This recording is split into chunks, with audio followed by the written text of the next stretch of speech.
Hello everyone, welcome back to Nepal online school.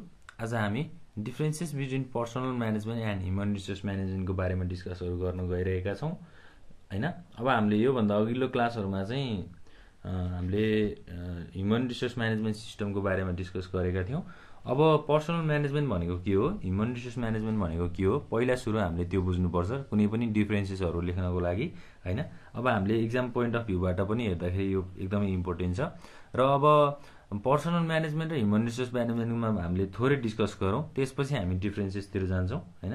Human resource management भनेको चाहिँ के हो त, एउटा advance form of personal management. Personal म्यानेजमेन्टको एउटा एडभान्स फर्मलाई अथवा एउटा एडभान्स टेक्निकलाई चाहिँ के भनिँदो रहेछ त, ह्युमन रिसोर्स म्यानेजमेन्ट भनेर भनिँदो रहेछ। अब एचआर डिपार्टमेन्ट अथवा ह्युमन रिसोर्स म्यानेजमेन्ट चाहिँ पर्सनल्ली पहिला चाहिँ अब के हुन्थ्यो त, well known as personnel management होइन। पहिलाको समयमा अथवा इनिसियल्ली एचआर डिपार्टमेन्ट चाहिँ well known as personnel department होइन। अब के भयो त भन्दा, अब people assign to deal with personnel issues होइन। अब एउटा अर्गनाइजेसनमा चाहिँ अब मान्छेहरूले आफ्नो पर्सनल इस्युजहरूलाई चाहिँ निकाल्न खोजे, डिल गर्न खोजे होइन। जस्तै अब company picnics, vacation schedules, retirement parties and so forth, यस्तो कुराहरूलाई अब उनीहरूले डिल गर्न थालिसकेपछि पर्सनल म्यानेजमेन्टले चाहिँ अब आफ्नो कामहरू गर्दै गयो होइन। पर्सनल म्यानेजमेन्ट भनेको चाहिँ an activity was seen as a necessity but not so important part of the organisation होइन। पर्सनल म्यानेजमेन्ट भनेको एउटा अर्गनाइजेसनको इम्पोर्टेन्ट पार्ट त होइन, तर के भयो त एकदम नेसेसरी भयो। इम्प्लोइजहरूको अथवा स्टाफहरूको चाहिँ उनीहरूले कुराहरू सुनिदिनु पर्यो, त्यो उनीहरूको प्रब्लमहरू सल्भ गरिदिनु पर्यो होइन। अब इम्प्लोइजहरूले त आफ्नो पर्सनल इस्युजहरूलाई पर्सनल प्रब्लम्सहरूलाई पनि देखाउन थाले। त्यो कुराहरू भइसकेपछि पर्सनल म्यानेजमेन्ट चाहिँ उत्पत्ति भयो।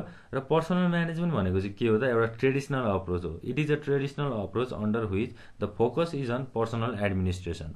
पर्सनल म्यानेजमेन्टले चाहिँ एउटा फोकस चाहिँ कहाँ गर्छ त, पर्सनल एडमिनिस्ट्रेसनमा गर्छ। त्यसै गरी अब कम्पेन्सेसन दिँदाखेरि इम्प्लोइ वेलफेयर, लेबर रिलेसन होइन, यस्तो खालको एक्टिभिटिज अथवा यस्तो खालको कामहरूमा चाहिँ उसले पर्सनल्ली एडमिनिस्ट्रेसन गरिरहेको हुन्छ। अब पर्सनल एडमिनिस्ट्रेसन गरिसकेपछि अर्गनाइजेसनमा के डिफेक्ट आउँछ अथवा के प्रब्लमहरू आउँछ भन्दा, सबै इम्प्लोइहरूले इक्वेली अब आफ्नो फेसिलिटिजहरूलाई अथवा आफूलाई इक्वेली ट्रिट नगरेको फिलिङ्सहरू आउन सक्छ होइन। अब उनीहरूलाई सबै खालको इम्प्लोइजहरूलाई त इक्वेली ट्रिट गर्नु पर्यो अर्गनाइजेसनमा, त्यो कुराहरू भयो।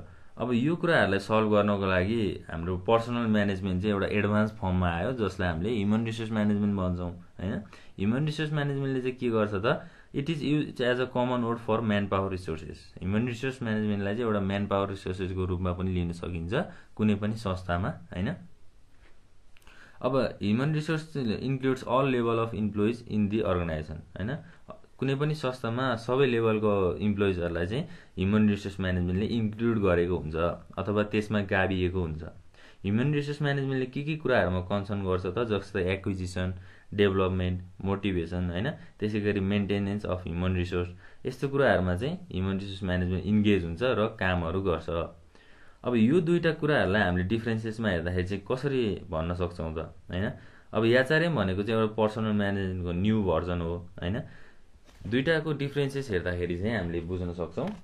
हामीले मेन टपिक त हाम्रो डिफ्रेन्सेस नै हो। हामीले अब पर्सनल म्यानेजमेन्ट र ह्युमन रिसोर्स म्यानेजमेन्टको बारेमा चाहिँ थोरै कुराहरू बुझ्नुपर्छ पहिला सुरु। अब पर्सनल म्यानेजमेन्टको कुराहरू गर्दाखेरि चाहिँ it is a traditional approach,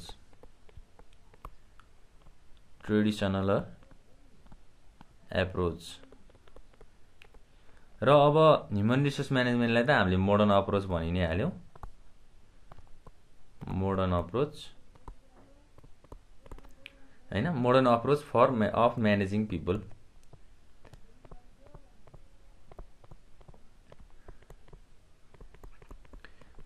and their strength, काम गर्ने उनीहरूको स्ट्रेन्थ भनौँ न होइन। त्यसै गरी अब पर्सनल म्यानेजमेन्टले चाहिँ के कुराहरूमा फोकस गर्छ त भन्दा, it focuses on personal administration.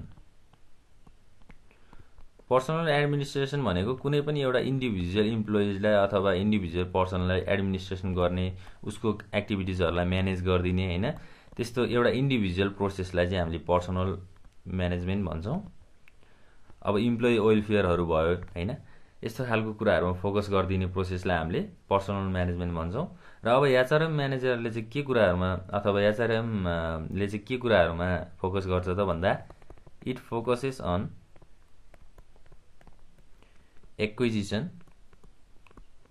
भनेको इम्प्लोइजहरूलाई मोबिलाइज गर्ने, उनीहरूलाई कामहरू गराउने हैन। त्यसै गरी डेभलपमेन्ट भयो, मोटिभेसनको कुराहरू, र हाम्रो लास्टमा के थियो त मेन्टेनेन्स। यी कुराहरूमा चाहिँ हाम्रो ह्युमन रिसोर्स म्यानेजमेन्टले चाहिँ फोकस गरिरहेको हुन्छ। दुईटा डिफरेन्सेस भयो हैन। त्यसै गरी अब एजम्पसन्स, पर्सनल म्यानेजमेन्टको एजम्पसन्सहरू चाहिँ के कस्ता छन् त हैन। It assumes people as an input. मान्छेहरूलाई चाहिँ अब पर्सनल म्यानेजमेन्टले के आधारमा एज्युम गरिरहेको हुन्छ त भन्दा एज अ इनपुटको आधारमा एज्युम गरिरहेको हुन्छ, थिङ्क गरिरहेको हुन्छ, सोचिरहेको हुन्छ, एचिभिङ डिजायर्ड आउटपुट। मान्छेहरूलाई चाहिँ एज अ इनपुट थिङ्क गरिरहेको हुन्छ। अब ह्युमन रिसोर्स म्यानेजमेन्टले चाहिँ के कुराहरूमा एज्युम गर्छ त भन्दा it assumes people as an important and valuable process.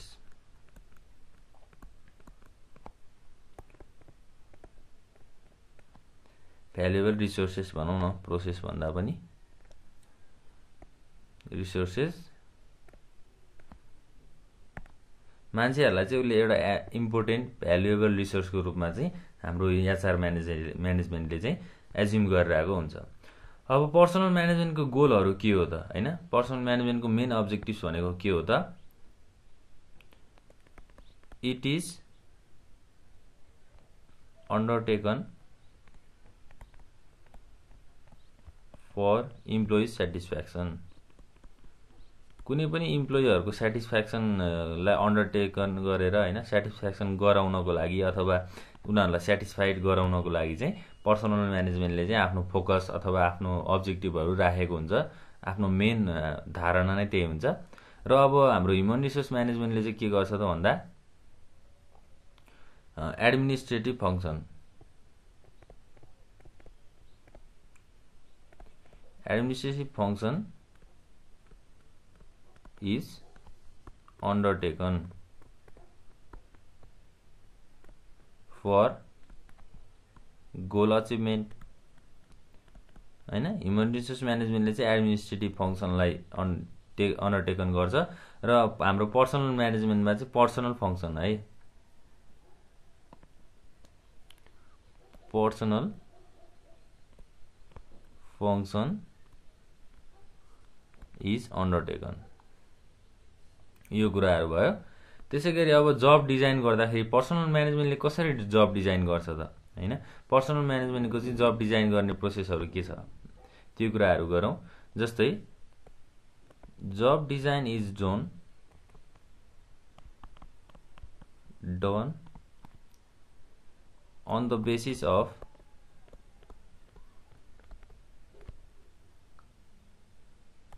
Division of labour.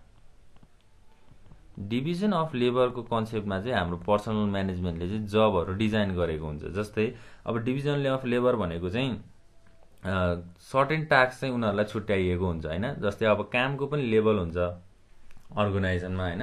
लेबरहरूलाई चाहिँ उनीहरूको स्किल अनुसार, उनीहरूको नलेज अनुसार चाहिँ जबहरू डिजाइन गर्ने, कस्तो खालको जबहरू उनीहरूलाई सुइटेबल हुन्छ त्यो कुराहरू। ह्युमन रिसोर्स म्यानेजमेन्टको जब डिजाइन गर्ने प्रोसेस चाहिँ के छ त, जब design is done on the basis of group work or teamwork। अब जब डिजाइन ह्युमन रिसोर्स म्यानेजमेन्टमा कसरी गरिन्छ त भन्दा एउटा ग्रुप वर्क गरेर अथवा टिम वर्क गरेर, टिम फर्मेसन गरेर हाम्रो जबहरू डिजाइन गरिएको हुन्छ। अब पर्सनल म्यानेजमेन्टले चाहिँ के कुराहरूमा फोकस गर्छ त, जस्तै अब focus on training and development हैन। हाम्रो पर्सनल म्यानेजमेन्ट चाहिँ के हुन्छ त, employees are provided with less training and development। पर्सनल म्यानेजमा चाहिँ इम्प्लोइजहरुलाई ट्रेनिङ र डेभलपमेन्ट चाहिँ धेरै प्रोभाइड गरिएको हुँदैन हैन, उनीहरुलाई राम्रो ट्रेनिङ र डेभलपमेन्ट अपर्च्युनिटिज दिएको हुँदैन। तर हाम्रो अब ह्युमन रिसोर्स म्यानेजमेन्टतिर चाहिँ के हुन्छ त, employees are provided with more training and development। सजिलो छ, हाम्रो केही पनि छैन यो कुराहरु। एक्जाममा लेख्दाखेरि हामीले यसरी नै पोइन्ट वाइज लेख्नु होला, तपाईहरुले सजिलो हुने गर्छ। अब employees are provided with more training and development भनेको हाम्रो ह्युमन रिसोर्स म्यानेजमेन्ट चाहिँ ट्रेनिङ र डेभलपमेन्टहरु चाहिँ धेरै प्रोभाइड गरिएको हुन्छ उनीहरुको स्किलहरु नलेजहरु बढाउनको लागि। त्यसैगरी अब डिसिजन हैन, पर्सनल म्यानेजमेन्टले कसरी डिसिजन लिन्छ त, के को आधारमा पर्सनल म्यानेजमेन्टले डिसिजन लिन्छ त भन्दा, decisions are made by the top management. Top management as per the rules of the organisation को रुल्स अथवा पोलिसीहरु अनुसार चाहिँ टप लेभल म्यानेजमेन्टले चाहिँ डिसिजन प्रोसेसहरु अगाडि बढाएको हुन्छ। अब हाम्रो एचआरएम सिस्टममा चाहिँ के हुन्छ त, decisions are made collectively.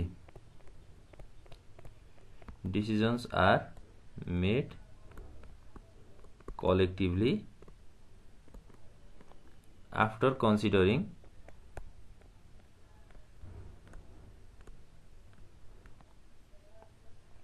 employees participation हैन। त्यसैगरी अथोरिटी, डिसेन्ट्रलाइजेसन, यस्तो खालको एक्टिभिटिजहरुलाई ध्यानमा राखेर चाहिँ हाम्रो एचआरएम सिस्टमले एउटा डिसिजन लिएको हुन्छ हैन। कुनै पनि डिसिजनहरु लिनको लागि चाहिँ यस्तो खालको कुराहरु हुन्छ। र अब हाम्रो डिफरेन्सेसको कुराहरुमा चाहिँ धेरै पोइन्टहरु छ हैन। ल अब अरु पोइन्टहरुमा नि हामीले डिस्कसहरु गर्दाखेरि चाहिँ पर्सनल म्यानेजमेन्टले अब के कुराहरुमा चाहिँ कन्सर्न गर्छ त हैन, मेन ध्यान चाहिँ पर्सनल म्यानेजमेन्टले के कुरामा लगाउँछ त भन्दा, it is concerned with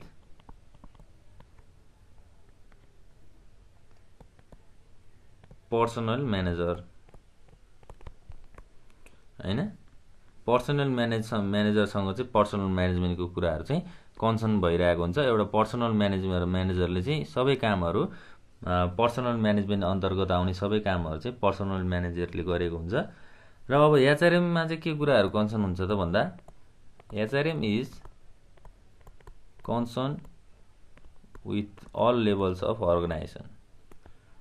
all levels of managers भनौं, अर्गनाइजेसन भन्दा पनि managers from bottom to top हैन। एचआर म्यानेजरको चाहिँ के हुन्छ त, it is concern with all level of managers from bottom to top भनेको तलदेखि माथिसम्म हैन। एउटा अर्गनाइजेसनल स्ट्रक्चरमा लो लेभलदेखि हाई लेभलसम्म अथवा टप लेभलसम्म सबै खालको म्यानेजरहरुसँग चाहिँ यो कुराहरु कन्सर्न भइरहेको हुन्छ। यसैगरी चाहिँ हामीले अब डिफरेन्सेसको कुराहरु सकेका छौं हैन। डिफरेन्सेसको कुराहरुमा चाहिँ हाम्रो पोइन्टहरु धेरै छ। अब यो कुराहरुलाई याद गर्दाखेरि चाहिँ सजिलो छ हामीलाई याद गर्नको लागि पनि, कुनै गाह्रो छैन। एक्जाममा हामीले लेख्दाखेरि चाहिँ के लेख्नु पर्यो त भन्दा, डिफरेन्सेस आउँदाखेरि सिधै डाइरेक्ट डिफरेन्सेस नलेखौं हैन। पर्सनल म्यानेजमेन्टको कुराहरु पहिला डेफिनेसन दिउँ, त्यसैगरी ह्युमन रिसोर्स म्यानेजमेन्टको बारेमा डेफिनेसन्सहरु प्रोभाइड गरौं हैन। त्यो कुराहरु भनेको के हो त्यसको एउटा डिटेल हाम्रो इन्ट्रोडक्सन दिउँ। त्यसैगरी हामीले अब डिफरेन्सेसको कुराहरु गर्न सक्छौं। अब एक्जाममा चाहिँ हामीले अब हाम्रो स्ट्रक्चर अनुसार चाहिँ राम्रोसँग हामीले ड्र हैन, लाइनहरु ड्र गरेर सेट गरेर पनि गर्न सक्छौं। त्यो देख्दाखेरि चाहिँ हाम्रो एट्र्याक्टिभ पनि हुन्छ। अब हामीले डिस्कस गर्ने टपिक भनेको लगभग आज यति नै हो हैन। डिफरेन्सेस बिट्विन पर्सनल म्यानेजमेन्ट र ह्युमन रिसोर्स म्यानेजमेन्टको बारेमा एक्जाम पोइन्ट अफ भ्यूबाट पनि यो क्वेशनहरु इम्पोर्टेन्ट नै हुन्छ। अब हामीले नेक्स्ट क्लासमा डिस्कस गर्ने भनेको ह्युमन रिसोर्स आउटकम्सको बारेमा हो। त्यति बेलासम्मको लागि नेपाल अनलाइन स्कुललाई बिदा दिनु होला। Thank you.